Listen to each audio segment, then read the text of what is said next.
नमस्कार दोस्तों, आज हम सीखेंगे 11वीं कक्षा के अकाउंट्स का पहला चैप्टर। ठीक है। इस चैप्टर के ऊपर मैंने 2 वीडियोस ऑलरेडी अपलोड किए हुए हैं, आप वहां से देख सकते हैं।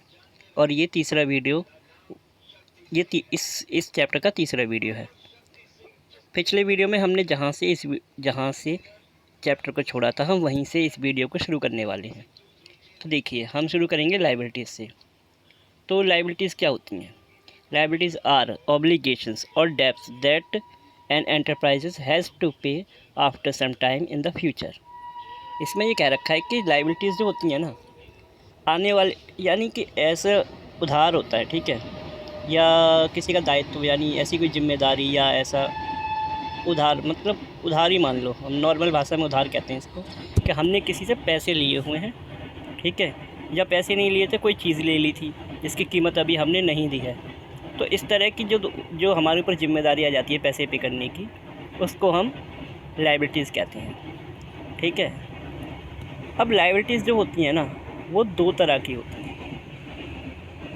ठीक है। जो पहली टाइप है वो है करंट लायबिलिटीज़। ठीक है। तो करंट लायबिलिटीज़ आर ऑब्लिगेशंस और debts that are payable within a period of 1 year. For example creditors और बिल्स पेबल। देखिए, ये जो होता है ना, करंट लायबिलिटीज़ होती हैं, ये हमको 1 साल के अंदर अंदर पे करनी पड़ती हैं। यानी उधार को हम लायबिलिटी कहते हैं, लेकिन वो उधार जो हमें 1 साल के अंदर अंदर पे करना है, थोड़े समय के लिए हमने किसी से लिया होता है, उसको हम कहते हैं करंट लायबिलिटीज़। ठीक है। तो करंट लायबिलिटीज़ के एग्जांपल हो जाएंगे, जैसे हमने किसी से उधार माल ले लिया और उसको हम क्या कहते हैं? क्रेडिटर्स। जो हमको उधार माल देता है उनको क्रेडिटर्स बोलते हैं। ठीक है। दूसरा बिल्स पेबल, यानी हमने किसी से पैसे लिए थे और हमने उसको एक बिल लिख करके दे दिया कि आने वाले वक्त में हम तुमको इतने पैसे चुका देंगे। तो ये भी शॉर्ट टर्म के लिए ही लिए जाते हैं। इसका जो पीरियड होता है वो कम से कम 3 से 6 महीने के बीच में होता है। ठीक है। तो जो नेक्स्ट पॉइंट है, सेकंड पॉइंट, वो है नॉन करंट लायबिलिटीज़।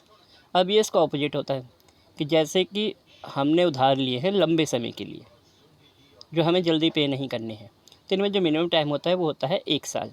वो सभी लोन जो 1 साल के बाद चुकाए जाएंगे, कम से कम 1 साल के बाद में पे करने होंगे हमको, हम उन्हें नॉन करंट लायबिलिटीज़ में डाल देते हैं। ठीक है। इसके एग्जांपल हैं बैंक लोन, डिबेंचर्स। ठीक है। बैंक लोन और डिबेंचर्स के बारे में हम आगे आने वाले चैप्टर में अच्छे से सीखेंगे।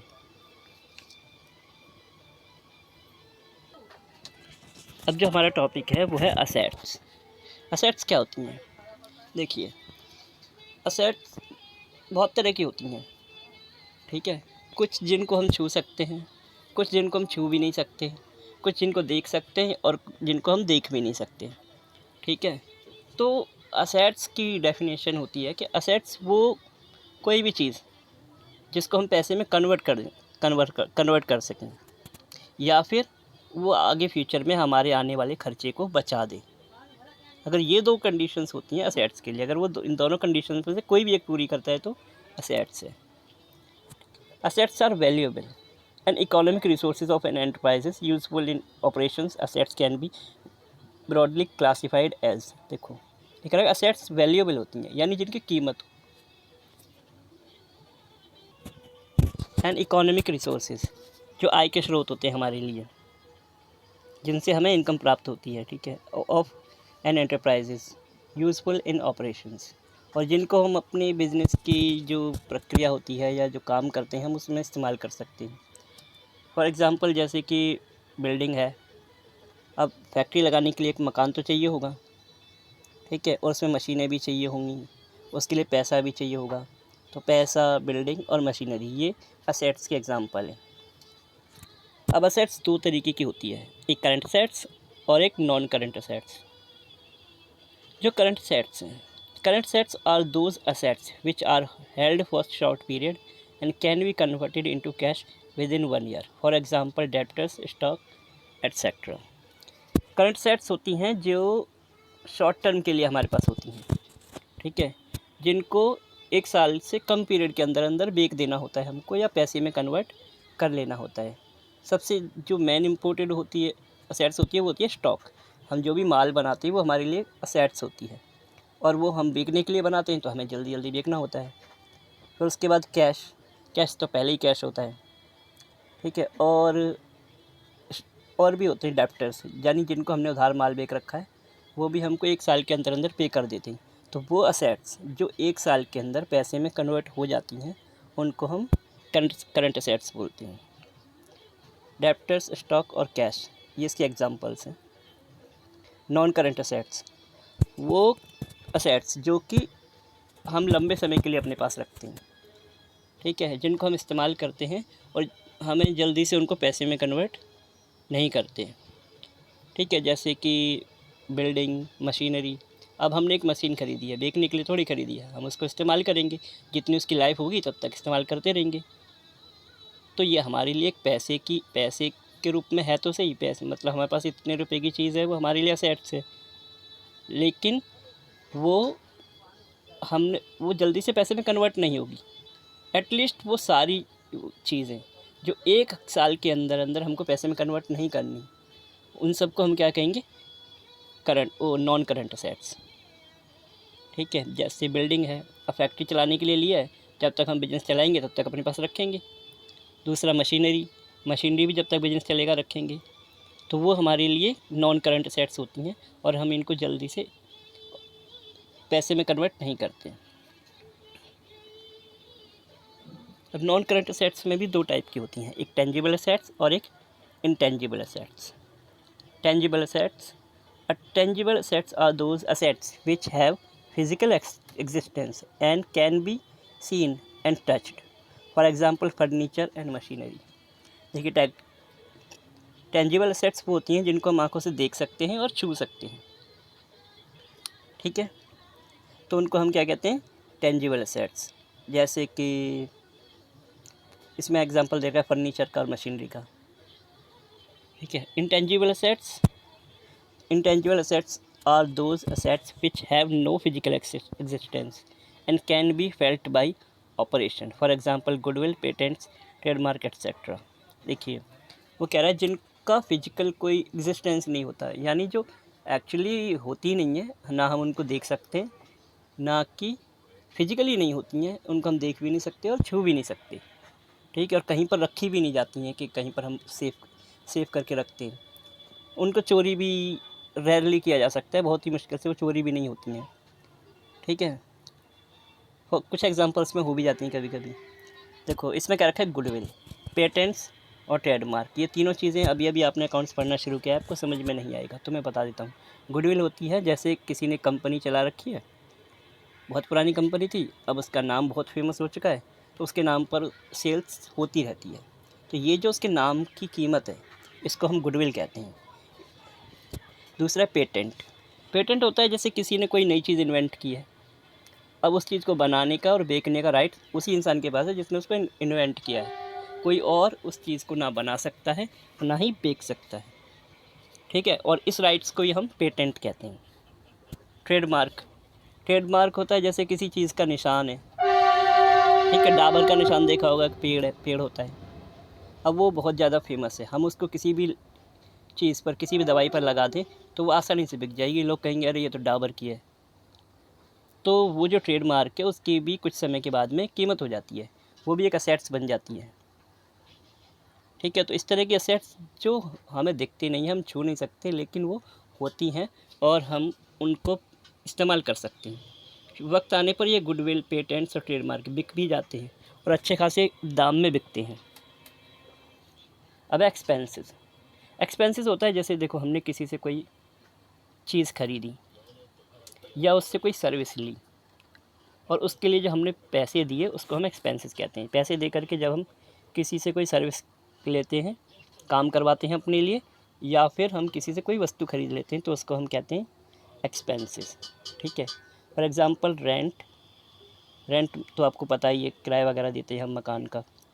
वेजेस होती हैं जब फैक्ट्री में जो मज़दूर होते हैं उनकी सैलरी को हम वेजेस कहते हैं। सैलरीज़, देखिए वेजेस और सैलरीज़ हैं तो एक ही चीज़, तो थोड़ा सा फ़र्क है दोनों में।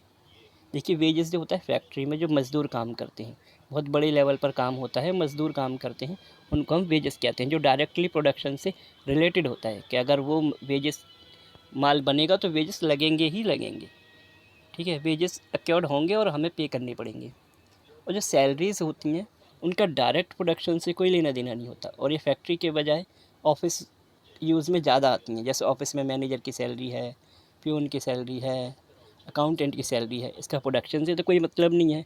मान लो फैक्ट्री बंद भी हो जाती है तो भी हमें इनकी सैलरी देनी पड़ेगी। लेकिन वेजेस वेजेस सीधे प्रोडक्शन से रिलेटेड होते हैं। जो प्रोडक्ट बनाने में काम कर रहे हैं, अगर फैक्ट्री चलेगी तो ये वेजेस बन ड्यू होंगे हमारे ऊपर, हमें पे करने पड़ेंगे। और फैक्ट्री बंद रहेगी तो हमें वेजेस देने की ज़रूरत नहीं है। फिर है इंटरेस्ट। देखिए, इंटरेस्ट का मतलब होता है ब्याज। जो भी हमने किसी को धार लिया है उसका हमें ब्याज देना पड़ता है। ठीक है। एक्सपेंडिचर, स्पेंडिंग मनी और incurring a liability for acquiring assets, goods or services is called expenditure. The expenditure is classified. देखिए, एक्सपेंडिचर भी वही है जो कि ऊपर एक्सपेंस बताया था।